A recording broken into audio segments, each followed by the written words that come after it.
Morning, everybody. It appears that my camera is stuck, and I cannot tell you why. I do not know why my camera is stuck. It just is acting poorly. Let me see if I can fix it, okay? Give me a second here. I am still here. I'm trying to fix this problem. Can you believe that happened this morning? Just like right now. Okay, kids, it is not going to come on.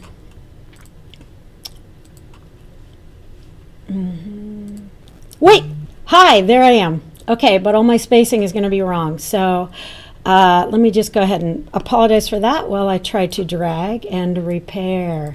The next slide is going to be messed up too. So we'll have to fix it as we go. Good morning.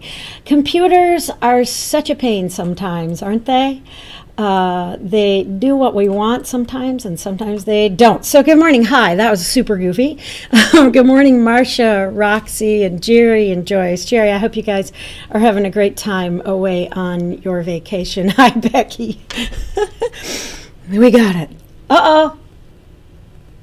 All right, I don't know what's happening to my face now, but we're just going to go with this morning. I cannot tell you what's going on right now. I guess I am green. Hold on one second. Let's try one more time to fix it, and we will see what happens here. Just a second. I'm going to try one more time to fix it. I don't know why my computer is acting badly, but it is definitely. Hi, Jim. Good to see you, too. Oh, that one's still stuck. All right, let's try the other one again. So sorry, folks. There's no way I can restart, or we will have problems on the other end of this. So let me see if I can get this to work. Hello, you there? Hi, you guys with me?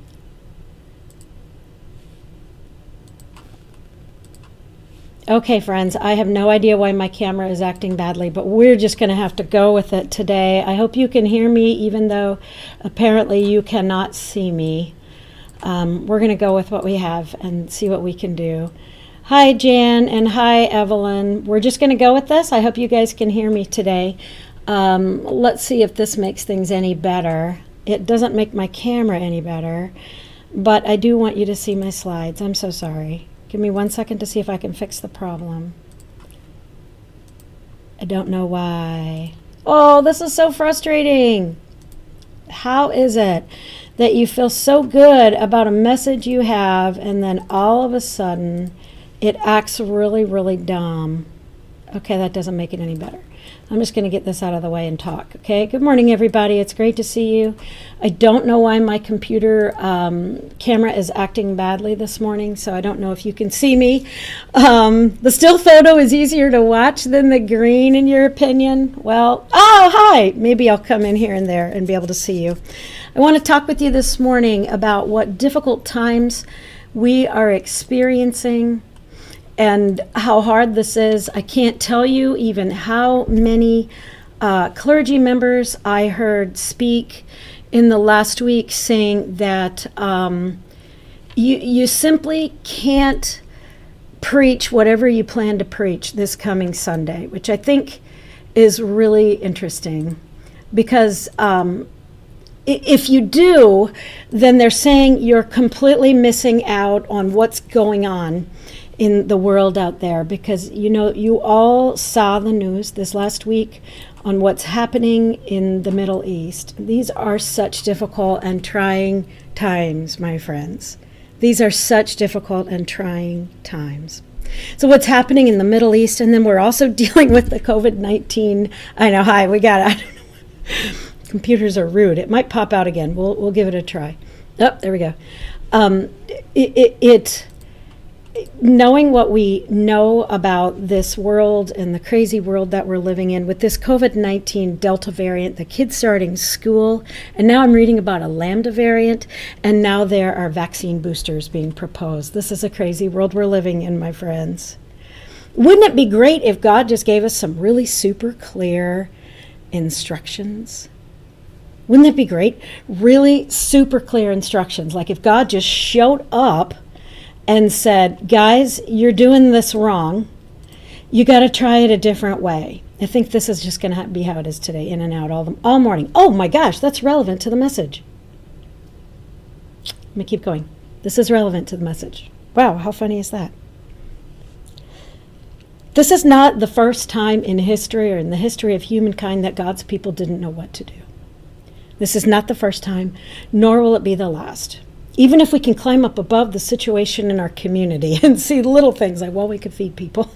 That one's kind of obvious. But if we jumped up above the whole earth and looked down at it from the moon right now and said, what should we do to fix the situation in the Middle East?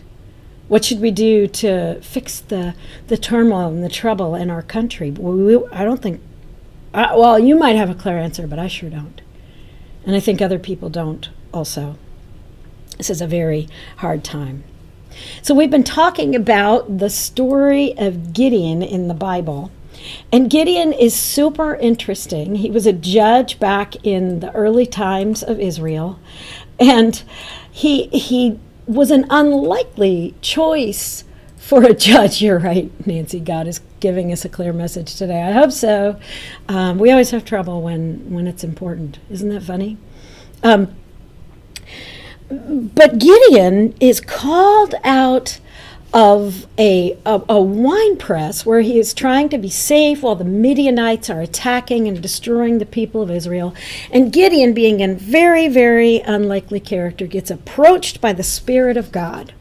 And the Spirit of God speaks to Gideon and says, hey, Gideon, you're going to save your people and I will be with you. And Gideon says right away, well, okay, can you give me a sign? Are you sure? I need to know who's talking here. And as I research for this sermon, because Gideon's been on my heart for a long time, as it turns out, this is quite controversial, okay? It's very controversial because some people believe, point blank, that it is wrong to question God. Point blank. It is wrong to question God. Again, if you're just joining this morning, some of you just popped on a minute ago, my camera's acting goofy, so I will probably be in and out all morning, and I have no idea why. And it's my computer locally, so I'll see if I can fix it later and see what's going on. Anyway, this is very controversial that Gideon asked God for a sign. And actually, Gideon would go on to ask God for more than one sign. You'll find that out later. And some of them are really strange things that Gideon is asking of God to prove God's existence and God's plan, all of those things. But even in any of these, this is controversial, and I'm going to show you why. One of the biggest reasons why is there is this scripture passage right here. It is first in Deuteronomy 6:16, and then later Jesus references it when he's out in the wilderness being tempted by the devil. I don't know why, guys. It's going to happen all morning. Being tempted by the devil, Jesus references this again in Matthew 4. And the verse is this: you must not test the Lord your God. And I think that's really important because this is a part of teaching. But what Gideon does when Gideon asks for clarification from God is that testing God. Well, we don't really know. But Gideon does it, and God is graceful anyway. Can you give me a sign? And God gives Gideon multiple signs. Some people really think Gideon is totally out of line here in asking God to give him a sign. And I wonder if you would share in the chat this morning, since clearly I'm going to pop in and out. You are all here on the chat. Share with God. Have you ever asked God for a sign? Have you asked God for a sign? If you have, yes, share. I've asked God for signs. I ask God for clarification. Because I don't know that it's a bad thing or a wrong thing to ask God for clarification. Actually, I think it's probably a really good idea. Because sometimes it's just not obvious to us at all.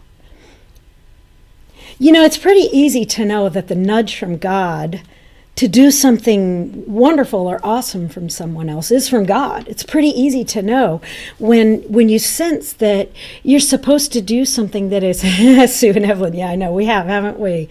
Tammy, I too. Oh, you're getting there, Tammy, and Anita, same. Yes, I ask all the time, like every day. But it's really easy to detect that a message from God is a message from God when it aligns with the way we think of God as God's character, right? So when we get the sense that we're supposed to do something that is loving or kind or generous or forgiving or graceful, like an encouraging word or an uplifting gift for someone, or showing up with like tangible help. Anything that is sort of within the character of God, we don't really question. We know that it's going to please God, right? And so it's the right thing. But anything that might be conflictual or might be difficult, or our own families might even disagree with, or our own church would wonder about, anything that might make people mad, like really mad, even if it's for a good reason, really mad, well, then we wonder if it's God speaking. And if we're called to do something that we know is going to be controversial or conflictual, it's going to create problems with our church family or our family, if we're called to do something like that, then yeah, I think asking for a sign is right. I think it's the best thing to do.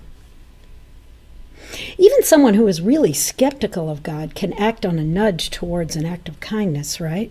We do that. Yes, Nancy, we're heading in a different direction.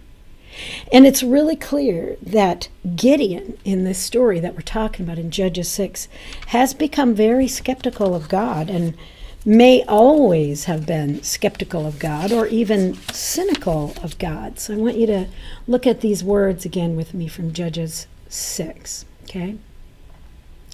One day the angel of God came and sat down under the oak in Ophrah that belonged to Joash the Abiezrite, whose son Gideon was threshing wheat in the winepress outside of the Midianites. Here's the story again. The angel of God appeared to him and said, "God is with you, O mighty warrior," while he's in the winepress, which was probably a good move, because it was probably the only place he could get things done without being beaten, destroyed, taken from. And Gideon replies, "With me, master?" And here's the cynicism. If God is with us, why has all this happened to us? Think about that. Do you hear people talk this way now? If God is real and God is love and God cares about the people on this earth, then why is all this crazy stuff happening? Why is there cancer? Why are there wars? And this is really telling, I think, of Gideon's words. It makes me think of all the things we teach our kids. Where are the miracle wonders our parents and grandparents told us about? Telling us, didn't God deliver us from Egypt? The fact is, Gideon has concluded this right here, and this is important. God has nothing to do with us. He has turned us over to Midian. I wonder if you've ever felt that way, or if you've heard someone talk that way. It borders on agnosticism. Agnosticism is this belief that there might be a God there. In fact, there maybe even probably could be a God, but I don't think this God cares about us at all. And I don't think whatever created all of this isn't paying attention. And you guys are just imagining it when you think this thing is talking to you, but it's just out there. I think this is interesting. God has nothing to do with this. He's turned us over to Midian. We can't really know what was in Gideon's heart, but I'm suspicious that he had a creeping agnosticism coming upon him. But then God faced him directly through the angel of the Lord and said, "Go in the strength that is yours. Save Israel from Midian. Haven't I just sent you?" And for the last few weeks we've talked about this. Gideon said, "Me, my master, how and with what could I ever save Israel? Look at me. My clan is the weakest in Manasseh, and I'm the runt of the litter." So even if you are who you say you are and you're calling me to do something, you must be mistaken, because I'm not the guy that God would look for. Do you hear that in Gideon's words? 2 levels of mistrust and cynicism, and probably earned. And God said to him, "I'll be with you. Believe me, you'll defeat Midian as one man." And what I love about this passage right here is Gideon couldn't even imagine being called by God, and God says, you'll defeat Midian as one man because I'll be with you. You don't even need an army or a team. And we'll be talking about that in the coming weeks, because the battles that God leads Gideon into are insurmountable, and God does some crazy stuff with that. But we stopped here every week, and today we're going to go on. Gideon said, if you're serious about this, do me a favor. Give me a sign to back up what you're telling me. Gideon will ask God for clarification again in this story, probably more times than are recorded. But right here, in this early stage, what Gideon is already being asked to do, even at this point, is already pretty darn outrageous. God is asking this guy, the smallest clan and the runt of litter, to save his people from the Midianites? What? Can you blame Gideon for being skeptical here? Can you? Can you blame him at all? I mean, let's just think about this for a moment. Just this week, just the skepticism that is in this world. So when Gideon says, could you please identify yourself, whoever you are, you angel of the Lord type of person? And why are you calling me? We can't be surprised, right? Because even just this week, I sent a text message to somebody who I haven't communicated with in a while, and I needed to. And in the meantime, they got a new phone, so I wasn't in their contacts anymore, but I didn't know that. So I texted to them. It's actually somebody who works here over in the daycare. And I said, hey, we need to talk. Text, let's get together. When can we plan a time? So sorry, I've been out of town, etc., with all these things going on. And the funny thing is, this is a staff person in the daycare. They replied, who is this? And I replied, it's Pastor Diana. It was so funny. It was just a hilarious thing, because they were actually in the building, and I didn't know that. And so they came running down the hall, and I was like, hi, and there it was. But we don't even trust phone calls or text messages from numbers that we don't recognize, do we? And so considering that, it's very possible, based on Gideon's words, that he had no God wasn't in his contacts. You follow me? He'd never seen an angel of the Lord appear like that. He didn't know that God spoke or reached out. And we don't even know that angel of the Lord was an ethereal being with smoke and flames and all the things. It may have just been someone we identified later as an angel. I don't know if you've had that happen in your life, where later you've identified that must have been an angel of the Lord. We've actually seen that happen several times with Matthew 25 and in other things. He didn't know, probably, that an angel would ever visit him or speak to him. So it must have just shocked him completely.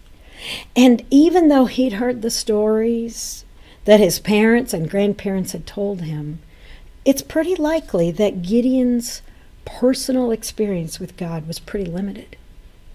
Although in that day and time, a man of this Israelite nation, as he was, would have been raised and taught to do all of the religious things. He may have just been going through the motions of the religious practices. He may have just been doing the church thing over and over. And so when God shows up and says, you're going to save these people, you got to be kidding. No, I'm not. Huh? I wonder if you've heard people say things like this, and I wonder if you have felt this way. I wonder if you have ever felt abandoned by God. If you have wondered if God was there or listening or cared or paying attention. Maybe there is a God, but obviously he doesn't care. So when Gideon asked this question of the being or the angel that is with him in that moment, are you really surprised? Think about this for a minute too. What if let's say it was even a celestial being, okay? Like a fog and glow showed up in your house right now where you are, like not online looking at you through the camera, but showed up in your home, right between you and whatever you're watching this on, and said, you are going to save the world. You're going to save the world. Well, first of all, your first thought might be, am I awake? The second thought might be, did I take the wrong medications this morning? Right? Wouldn't you think you were hallucinating? You would. And if you told your family and friends about it, they might take you to the doctor. Follow me? So when Gideon says to this being, if you're serious, do me a favor. Give me a sign to back up what you're telling me. Prove who you are. Prove you're legit and I'm not out of my mind. Got it? But then Gideon does something astonishing here that actually really surprises me. You know what Gideon does? Gideon takes the initiative. Waiting for the sign, Gideon is going to set up the sign by doing something religious, doing something that they'd been taught, by doing a sacrifice to God. And Gideon says to this being, don't leave until I come back and bring you my gift. And the angel of the Lord said, I'll wait till you get back. And so here's how the story continues after that in Judges 6. Gideon went and prepared a young goat and a huge amount of unraised bread. He used over half a bushel of flour, so that sounds like enthusiasm to me. He put the meat in a basket and the broth in a pot and took them back under the shade of the oak tree for his sacred meal. And the angel of God said to him, take the meat and the unraised bread and place them on that rack and pour the broth on them. And Gideon did it. And then you know what happened? The angel of God stretched out the tip of the stick he was holding and touched the meat and the bread. Fire broke out of the rock and burned up the meat and bread, while the angel of God slipped away out of sight. And all at once, Gideon knew it was the angel of God. That just doesn't happen every day, my friends. And right away, Gideon says immediately, oh, this God that I've been going through the motions over or thinking was distant, and and he says, oh no, Master God, I've seen the angel of God face to face. And I just love how God replies. It's the most beautiful thing. But God reassured him, easy now. I love these words. Don't panic. You won't die. And so right then and there, Gideon built an altar to God and named it God's Peace. And the scripture says it's still called that today. But you know what? It's not there anymore. I looked it up and researched it. Just know that. In some ways, we as churches build altars to God's peace, and there's nothing really wrong with that in our buildings. Maybe with our buildings, our pews, our crosses, our items, our objects, and, they deteriorate over time, and we change things over time, but God's peace remains, right? This beautiful reassurance after a stunning, fiery miracle. Easy now. Don't panic. You won't die. And so for the people who are critical of Gideon, I really think that asking God for clarification is a good idea, especially when the picture is coming in blurry, which is how we started today with this strange back and forth green and my camera going in and out, and you could hear something, but you couldn't see it. See why that was relevant this morning? Especially when we're getting confusing information, or when we are or have become or are becoming cynical of God, or when we're getting messages that are conflicting with what other people think they're hearing that God says. Oh man, it is so hard when that happens. When people we love and we know and we have walked alongside in the faith are hearing different things from God than we are. That is so hard. Asking God for clarification is not just a good idea, it's necessary. It really is. Often, asking God for clarification. And it's so clear, not just by this story with Gideon, but in so many ways, that God will show up in the need that we have and answer us from grace. With grace. You can be sure that Noah asked God some clarifying questions before he built the ark. Well, we don't really know that, but I would if I were Noah.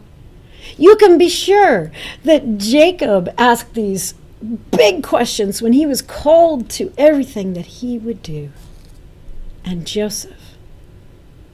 And you can be sure that Paul asked questions. Who just knocked me off the horse? And even more, we know Jesus asked questions. My Father, will you take this cup from me?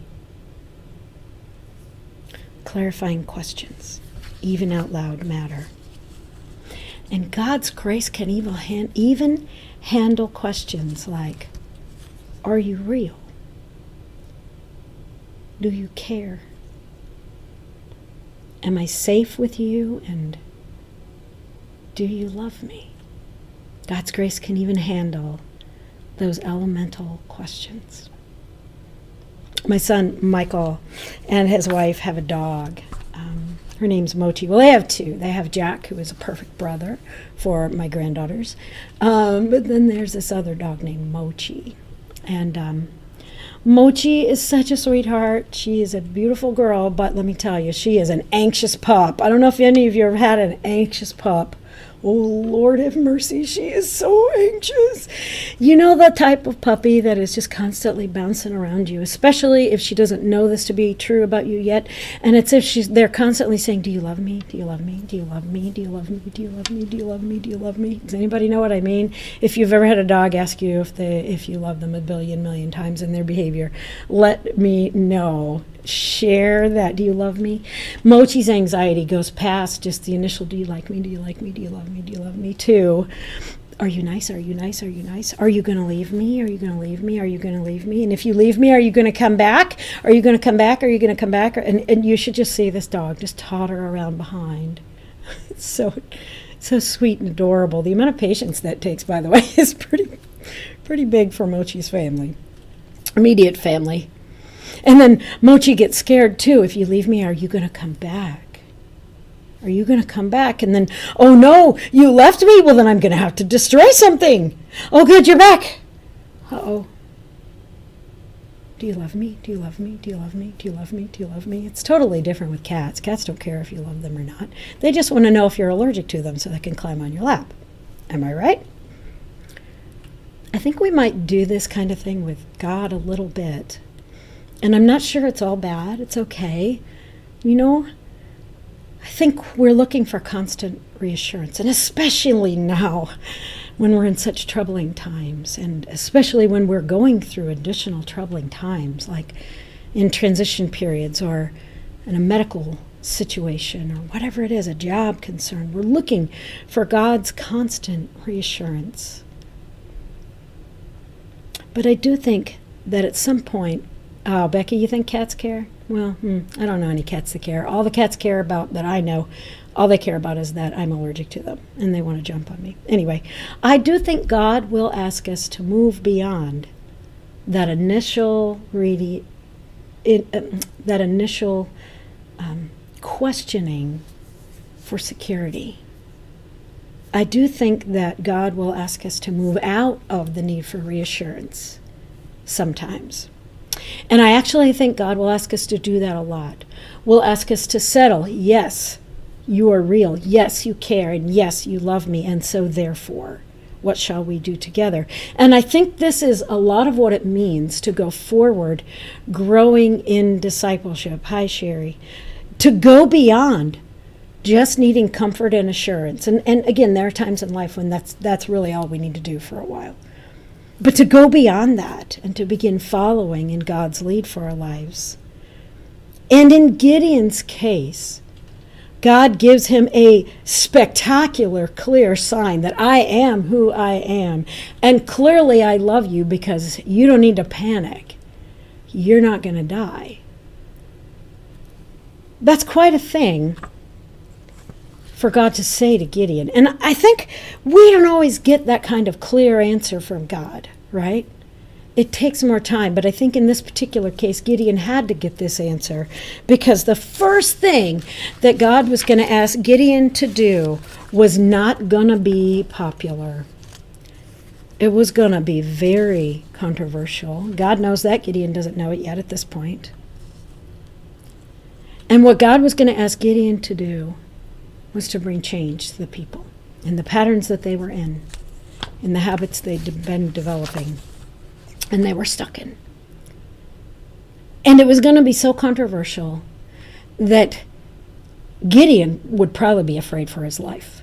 And his family's, it would cause conflict with his family and his community. It might even get him killed. And we'll find out about this. God's going to call Gideon to do something that will not be easy in any way at all. And so that assurance was needed right away. So here's what God is going to ask Gideon to do. And you can read this in the latter part of Judges 6. Listen, God's going to ask Gideon, this is a summary, to destroy his own father's altar to a different god, to Baal. Some people say it different ways, whatever. God is going to ask Gideon to destroy the altar that his father built to Baal. At that time, you didn't really go against your dad, right? And he's going to ask Gideon to burn what they called an Asherah pole, which was a gift to a fertility god that was supposed to bring them fertility. He was going to destroy the altar to Baal and burn the Asherah pole and then build an altar to God in its place. And then Gideon is asked to kill his father's best 7-year-old bull. Bulls were valuable. They made more cows, okay, or ox. But he's got to kill that one and sacrifice it on the altar to God. Now, how do you suppose that's going to go over? With, first of all, his father, his people, his community, his friends. Well, if you want to read that story, look that up. I think we have a link to it in the previous chat. The miracle of this that is so amazing is that Gideon does this. Gideon follows through. Gideon steps out in faith, although he does do it by the cover of night. And Gideon tears down that other altar and builds an altar to God. Gideon is obedient. And somehow, in the miracle of it all, Gideon's father ends up defending him. Gideon's father ends up not being angry, or at least we don't get those words if he was. Somehow God must have also spoken to Gideon's father, is my guess. And then Gideon's leadership continues. It is established. And although he continues to question God through the next parts of what he will do that were completely unreasonable, crazy stuff, God continues to reassure Gideon. We'll talk about this in the coming weeks. So I want you to come back next Sunday because I got a lot to say about this. It's clear God really needs Gideon to get past all the questioning and just follow. Because for Gideon, and I believe for us too, God will sit and comfort us and care for us for a long time, but we are called to so much more. Sometimes we're going to be called to do things that are not easy as well. For example, during this time, I think we've all found out that we don't all agree as much as we used to, even with our own families. Maybe in our response to racism or COVID-19 or politics. Things have... we just discovered another conflict we have over COVID-19. Oh my goodness, it's so... just over mask wearing. I think that understanding God's call for us as individuals, listening carefully, asking God to order our steps. And here's this passage. I want you to see it. Psalm 119, 133. This is a passage I've prayed many mornings for a long time. Direct my footsteps according to your word. Let no sin rule over me. I think it's perfectly clear through Gideon's story. I mean, you could pick on him for asking God for reassurance, certainly. But maybe it's a message to us that we can ask God for reassurance too. We may not get the big spectacular sign that Gideon got. We may not get something, on fire on a table in the back, but we also may not be called to save all the people. I don't know. Maybe you will get a big sign. Actually, I think what's more likely is to get signs along the way. And this is one of the most beautiful things about Matthew 25 to me and how it's come along. We just keep getting signs. And I don't mind sharing with you here that Matthew 25 has been really controversial in this congregation. Really controversial with just some people. Because they can't see how God might be leading us that way when God has led us in other ways before.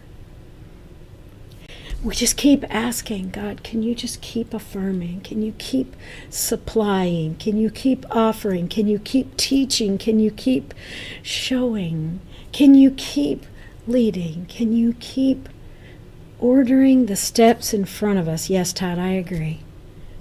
Order the steps. Lay the path before us. And oh man, is that hard when you order someone else's steps who we have loved and agreed with for a long time in a different direction.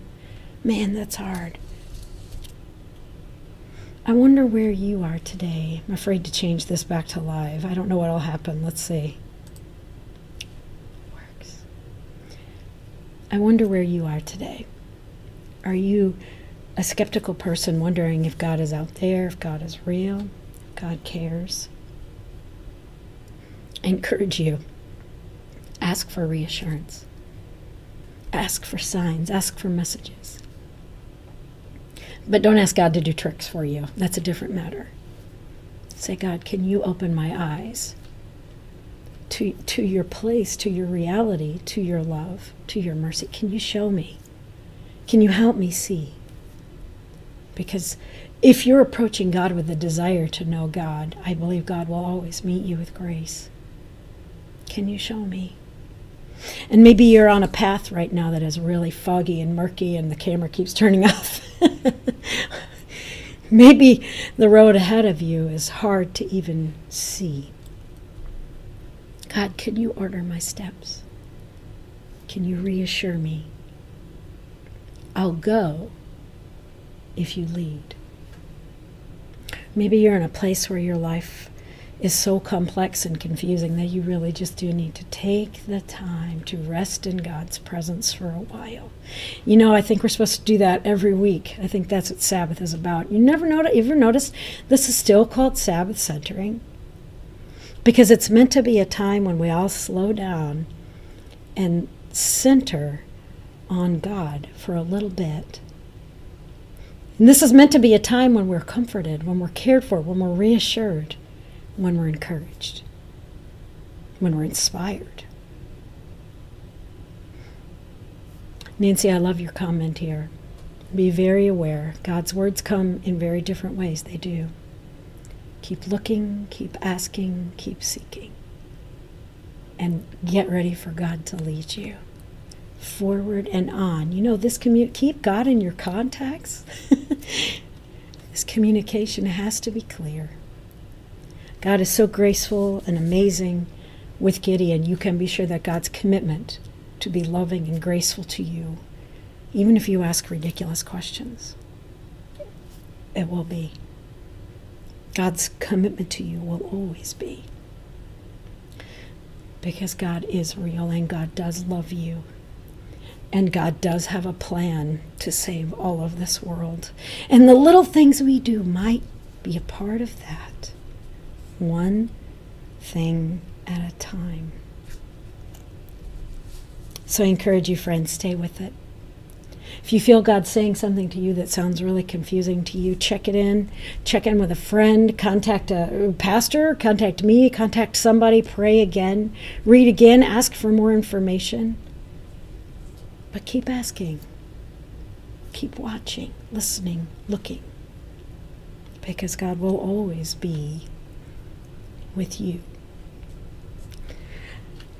So much love to all of you, so much grace and so much mercy. Praying for you if your steps in your life are creating conflictual relationships. And for this church too, because our steps have certainly created conflictual relationships sometimes. Praying for you as relationships change and paths move apart. Praying for each other as a community of faith as we continue to just try to hear God's voice and follow where God leads. I'm hoping that today, as a Sabbath centering day, you will be encouraged by the peace and the presence of God. You will know the love of God deep in your spirit and all the way in your bones. So you're ready for everything that lies ahead, no matter what. Much love to all of you guys. Much love, much, much, much grace. I want you to hear one of the most beautiful songs I've ever learned and known. It's called Ever Be. And the idea of the song is, God, your commitment to me is sure and strong, and so I will always praise you. Let's sing together, and then we'll close this morning.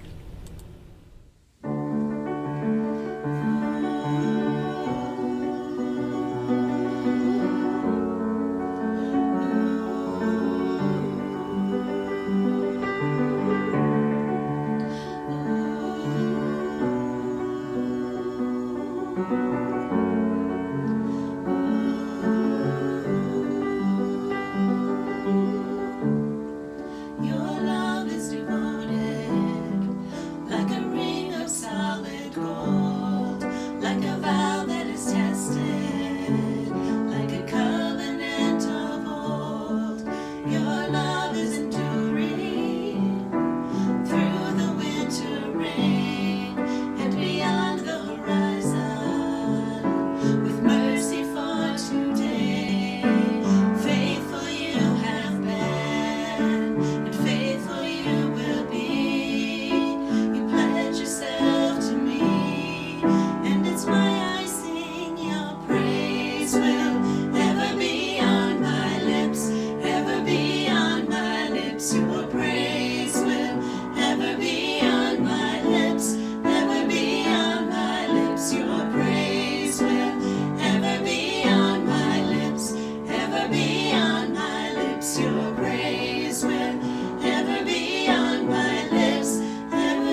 Don't you love the joy in which they bring the music to us online like this? Again, thank you for sticking with a tough morning technologically.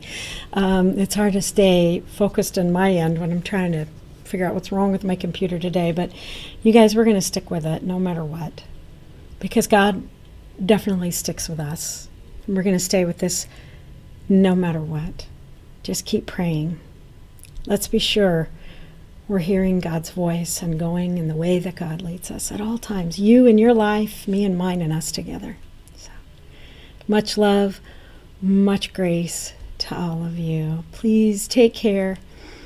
I'll be praying for you. And check in if you got questions, okay? We'll see you soon. Much love, everybody.